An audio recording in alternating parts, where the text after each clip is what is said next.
it works. Great.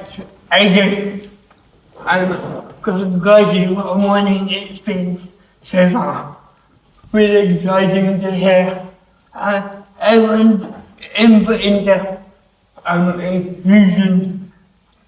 I mean, recognizing talent is out there.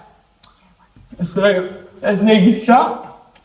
And we are going to give you an insight into who we are and a user experience of something called access to work. So just to do a bit of signposting, in the next 15 minutes or so, we're going to cover who we are as an organisation. We're then going to look at a meeting from behind, that's not very helpful. I'm going to move. I'm just going to get you over. It's fine. It's fine. That's slightly creepy. I'm not there, you know? We're going to quickly look at the benefits of inclusion when we get inclusion right and what I can bring to the organisation. We're going to look at what access to work is. It's called what I refer to as the best kept secret of the government. Surprise, it's not Brexit. I'll be pleased to know. We're going to look at how I have used access to work to thrive in my role that I did. And then we're going to give you a bit more information about access to work and hopefully share with you a bit of knowledge that might enable you to enable your team and future teams to thrive in the workplace. So, moving on.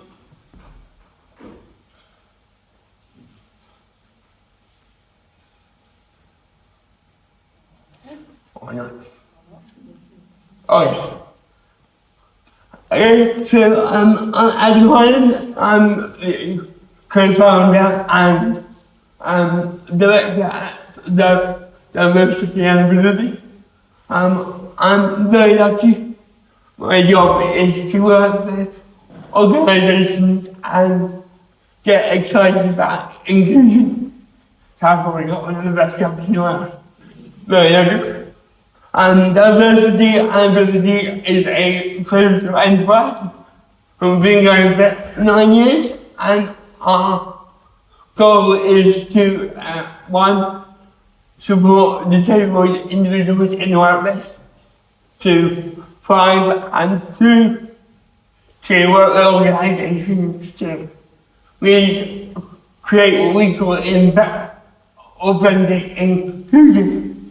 And this is my wonderful colleague. My name is Emma Turner and I'm the Partnerships and Outreach Lead, and my role is to develop our reach into the workplace to support employers to be better employers, to be more inclusive.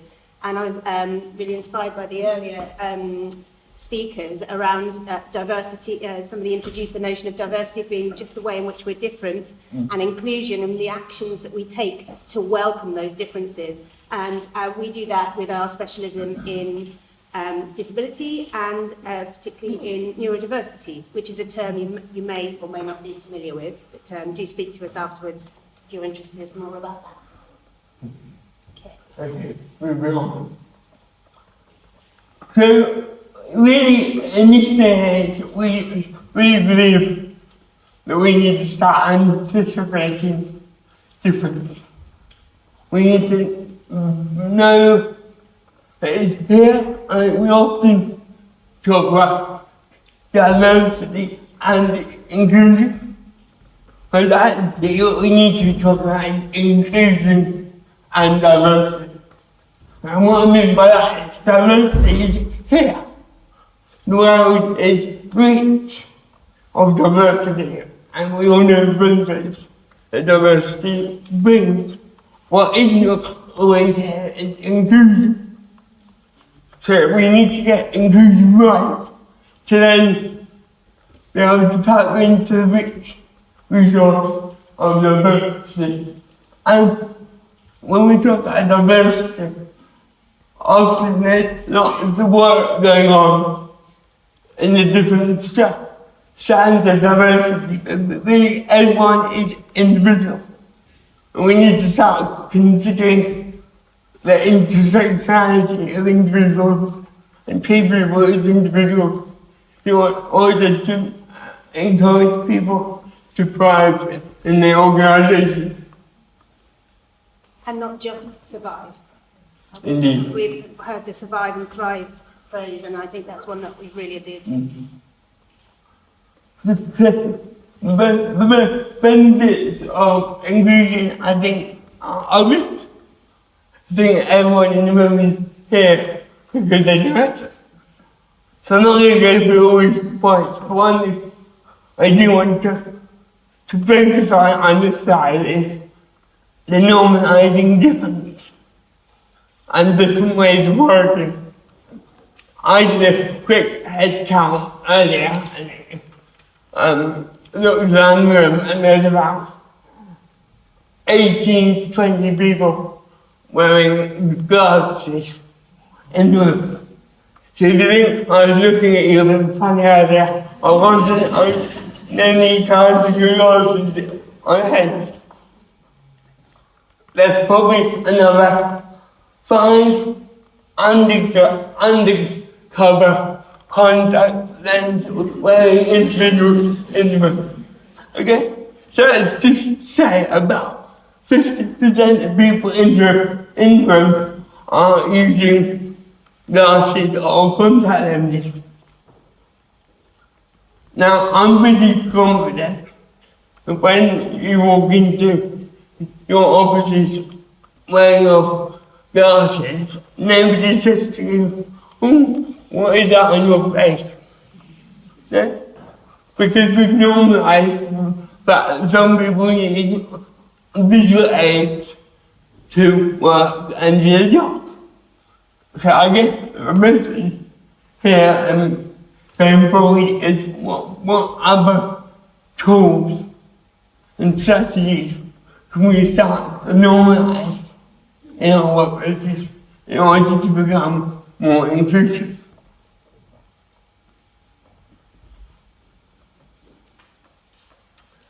And when we do get inclusive, right, and when we do start to normalise conversation around inclusion, not only does it benefit the individual in order to thrive and feel part of the team, also bring huge benefit to the wider organisation and the way we think and the way that we work differently. So really, we're just excited about celebrating neurodiversity in workplace. Is everyone familiar with the term neurodiversity? Can I have a show of hands? And for those that aren't familiar, sorry, I'm rude. Little whistle stop tool then. Neurodiversity is a celebratory umbrella term for learning differences, ways in which the brain is wired and learn differently. For example, dyslexia, dyspraxia, dyscalculia, autism, Tourette's. I would say everybody. Everybody. We're all neurodiverse. We all learn differently, but the neurodiversity was created as a celebratory term in order to embrace those differences and see them as an asset rather than just this damn challenge and a barrier to employment or to thriving. So, okay. Forgive me if I'm a bit schoolmistressy. I've yet to organise my bifocals, so I'm looking over at Jews. So forgive me for that. Okay, so what is access to work? Like Adam said earlier, it's pretty much the government's best kept secret.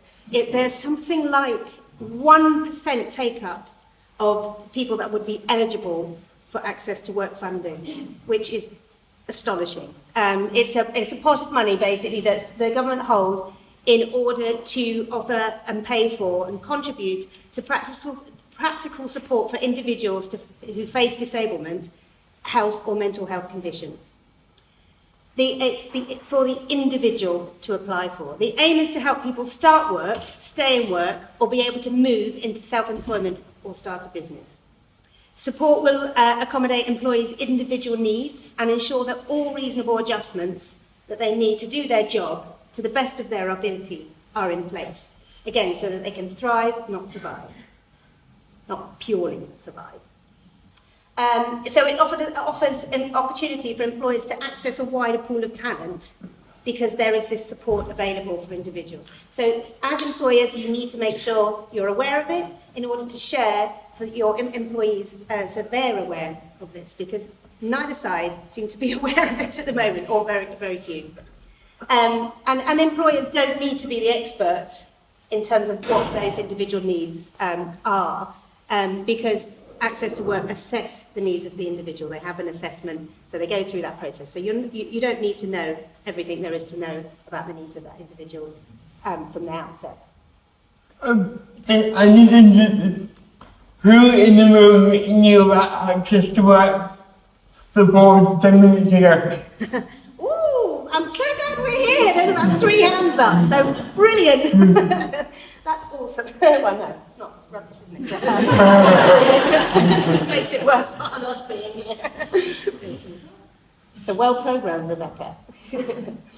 Okay, so the money can pay for things like, I mean, there's no set in stone, so you'll find that. It's not the easiest process to go through for an individual, but it's things like adaptations to equipment, fares to work if public transport can't be used, a support worker or a job coach, a support service if an employee has a mental health condition and that they're absent from work, disability awareness training for colleagues, which I think is really valuable, because if somebody feels like they're isolated, then that's not going to be a really a good place for them to be working. So, and it's about confidence building in the wider workforce. People are fearful of saying the wrong thing, so therefore they don't have a conversation about it. It's actually, you need to build that confidence in your whole workforce. A communicator, a job interview, the cost of moving equipment if the employee changes location or job. Okay. So just to bring some of that kind of to life a bit, I use Access to Work. I use Access to Work for about 12 to 13 years now. Through Access to Work, I have been able to purchase a mouse. I use my foot, which enables me to use the computer. Unfortunately, you forgot it today. We were going to have it as a really good example. And everybody made a huge effort. But, you said that you weren't going to say that. And so I have physical technology that is funded through Access to Work, which means that I can access the computer on my own when I've got it. I also have funding for a personal assistant, or what they call a support worker. I've got cerebral palsy, so using my hands is done, but I've got a wonderful assistant that enables me to do what I want to do and to complete my role effectively, and that I don't feel like I'm a disabled person because I've got support in place. And because I do a lot of travelling around the country supporting organisations, they also fund the hotel and travel costs for my support worker. So whilst some organisations might think, oh God, we need to employ Adam and someone else, that's not the case. The support worker is funded through Access to Work. Okay? Yeah, for me, I would not be able to do my job if it wasn't for access to work. It's a fundamental part of my ability to carry out my role every day. So, what support do GA offer, how we're involved in it? I guess to work, well, we can provide this mental training for people who may have mental health issues in the workplace and look at strategies to support them to manage their energy, manage their time.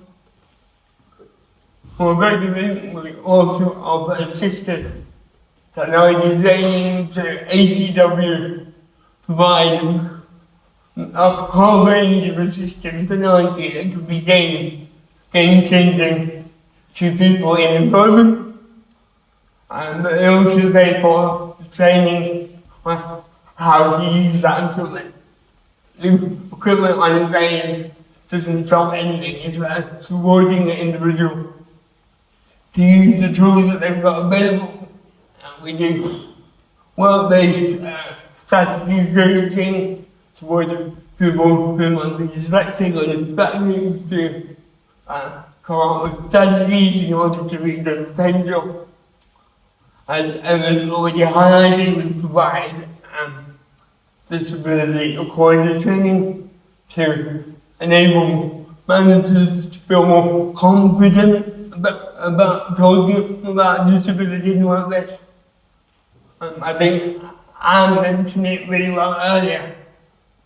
Because they're wonderful, kind human beings most of the time, I think we often shy away from having difficult conversations because we don't offend anyone. But in doing so, we stop having the conversations that are really needed to create inclusion, so we can support organisations around that and provide accessibility audits to physical environments. Right, I think talking about the anticipatory approach, so, is it 1 in 4 of the UK population face disabling barriers? So you look at the number of the people in this room, you can anticipate that 1 in 4 of us, 1, 2, 3, 4, are facing disabling barriers of some kind. And the majority of disablement is hidden. Neurodiversity, mental health, long-term illness. So you don't need to kind of wait until people ask for support. You can anticipate that and create an environment and shift your culture to have access to support without having to ask it. For example, the assistive technology we mentioned, you can embed. You're all digital people, so you'll be able to do this really easily in your sleep. But embed assistive technology so that no one has to ask for it. It's benefit to all. No one's going to have a negative experience of having really useful technology. It's not special technology for special people. It's just bloody helpful technology that everyone can benefit from. The amount of CEOs I speak to, and so when they've not got any disabled employees, and then I say, how big is your workforce? And they say, 2,000 people. It's impossible. Yeah. It's just we've not got a culture yet where people feel able to come forward and get support that they need. They need to feel safe to be able to disclose, because your workforce will be full of really fabulously diverse people without you realising it. Okay, so navigating access to work, I'll be really quick. We've got a step-by-step guide called Find Your Way for individuals to have a look at on our website. The government website, gov.uk/access to work, has all the facts and figures. Don't expect it to kind of be easy and really clearly understandable. It is a little bit of a minefield, but that's not a reason to not explore it. And there is a guide for employers, which when the slides get shared with you, you'll be able to look at specifically the information around employers, the guide for employers. So just as, this sounds a bit weird, one of our slides has gone a bit strange. I don't know. Yeah, I don't know how that happened, but anyway, just to give you an idea, in terms of SMEs, there is a sliding scale for organisations and the cost. Oh, that's a bit of a shame, but I shall explain it to you. So, for organisations of under 50, so I know that earlier you raised your hands if you were up to 50 employers. So between 1 and 49, you will have to contribute nothing to the process, to the support that's provided. For organisations of 50 to 250, you do have to contribute. You would have to contribute the first £500 of any service or support provided, and then 20% of the cost up to £10,000. So there is a cost. I've done a little calculation to give you an idea of what that might be. So, for example, if a piece of support cost £2,500, you would pay obviously the first £500 and then 20% of the remaining £2,000. So for £2,500 support, you would only have to pay £900 of that, and the government, the Access to Work, or ATW, would cover the rest of the cost. So if you think about the cost of recruiting new people, unsupported staff, 900 quid's pretty good. It's pretty cheap, really, because you're going to retain and support and nurture your team. And for 250 plus employees, the first £1,000, and then again the continued 20% of the contribution up to £10,000. So it's a really helpful tool. And I think one of the points we wanted to make, I'm going to put that because the other one's a bit weird, is around SMEs and the culture of SMEs. A lot of people kind of think, oh, we're too small, can't do it, it's all a bit difficult, a bit of a challenge, you know, we haven't got the accessible space, blah, blah, blah. But actually, the benefit of being an SME is that you're a very agile and flexible beast. You know, you've got the massive organisation, these great big tankers rolling along, and you're like the little tugboats that are nipping and changing direction and being able to respond very flexibly and agile. So see that as a really fabulous opportunity in terms of diversifying your workforce and not being diverse-ish and looking at race and gender and missing off disability, because disability is often a poor relation. So don't be diverse-ish, be diverse and make sure you look at all the strands of diversity. And I think it's important to say that some reasonable adjustments don't cost anything. So for example, we're all digital people in the room. How many of us use a Word document every day and tend to stare at a white page? How many of us do that? You've got a lot of people. How many people know that you can change the background colour in Word by 2 clicks of a button? By changing the background colour to a pastel shade, you can decrease visual fatigue, decrease headaches, and increase productivity. So that's a really simple digital reasonable adjustment to make that everyone can go back and do as soon as they get out of bed. Making sure your signatures or your emails are set default to the right to an accessible size. No one's going to go, oh, that's really too big for me, I can't read that. You know, so you know, just make sure that there are simple, accessible rules that you adhere to. And finally, considering that there's only 3 people that have access to work, who here thinks access to work could potentially help people in their workforce?